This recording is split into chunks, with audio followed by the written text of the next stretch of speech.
Hello, my dear friends. Welcome to the today's daily dose. I am myself Dr. Rajesh Guba. I am a cardiologist.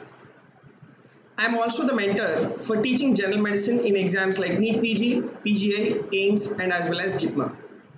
So, as a part of today's daily dose, we have the following clinical question.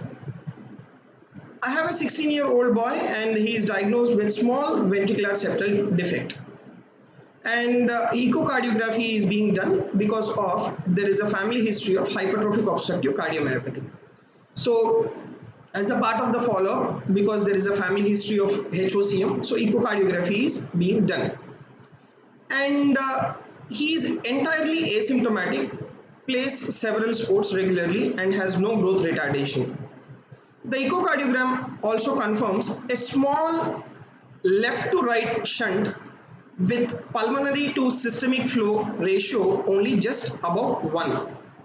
Which of the following is most likely to be significant complication of this particular condition? Pulmonary hypertension, heart failure, dysrhythmia, endocarditis, shunt reversal, that is right to left flow. Now, so this question is basically on the complications associated with the ventricular septal defect. And the complications in case of ventricular septal defect, remember, it completely depends upon the size of the VSD. And what is mentioned here, it is completely a small VSD which is present on echocardiography. Now, for suppose, if there is a large VSD, right, if suppose there is a large VSD, like considering this is a 4-chambered heart, right, so this is the large VSD if you consider, then the shunt from left to right will be more, and that will lead to pulmonary hypertension, that will also lead to heart failure, that will also lead to the dysrhythmia. And when pulmonary hypertension becomes very severe, the shunt will get reversed, that is from right to left, which is called Eisenmengerization. But for suppose if the size of the defect is very small, right, if the size of the defect is very small, then what is the disadvantage, additional complication if the size of the defect is very small? Now if you see, if the size of the defect is very small, the gradient across the defect will be more, right, the gradient across the defect will be very high. So at this point, if you see the gradient or the jet velocity will be very high. So when the jet velocity is very high, there can be rupture of the endothelial surface, right, rupture of the lining.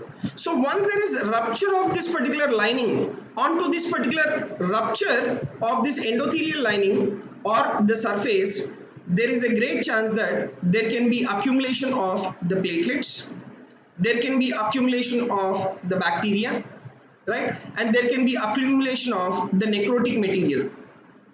So all these will lead to what is called infective endocarditis. So remember, if the size of the defect is very small, the gradient or the jet velocity across the defect is very high, that can cause the rupture of that particular endothelial surface, wherein there can be accumulation of the platelets, necrotic material, or even the bacteria, and that will result in what is called infective endocarditis.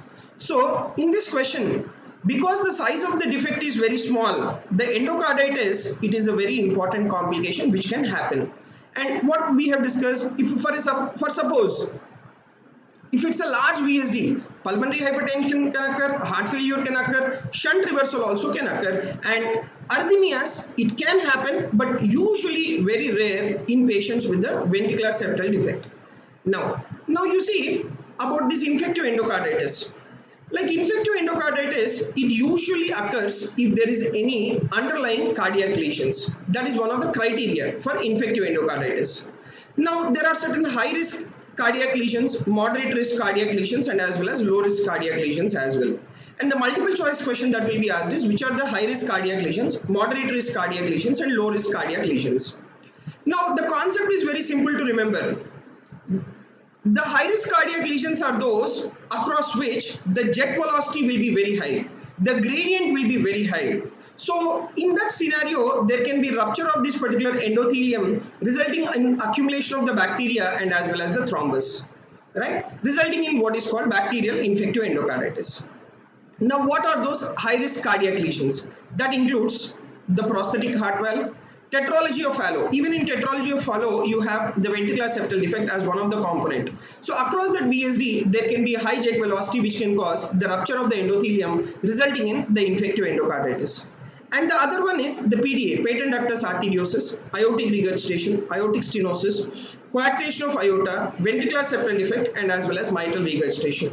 So if you analyze across all these particular lesions, the jet velocity is very high. So because the jet velocity is very high, there is high risk of infective endocarditis which is being developed across these particular lesions. And not only that, the other very common lesion which is predisposed for the development of infective endocarditis is mitral valve prolapse with MR. MVP with MR, this is another important cardiac lesion which is having high risk of developing infective endocarditis. Then, what are the moderate risk cardiac lesions prone for developing infective endocarditis? That includes tricuspid stenosis, tricuspid regurgitation, pulmonary stenosis, and as well as mitral stenosis. So these are the moderate risk cardiac lesions which are predisposed for the development of the infective endocarditis. Now, what are the low risk cardiac lesions? And again, the concept is very simple.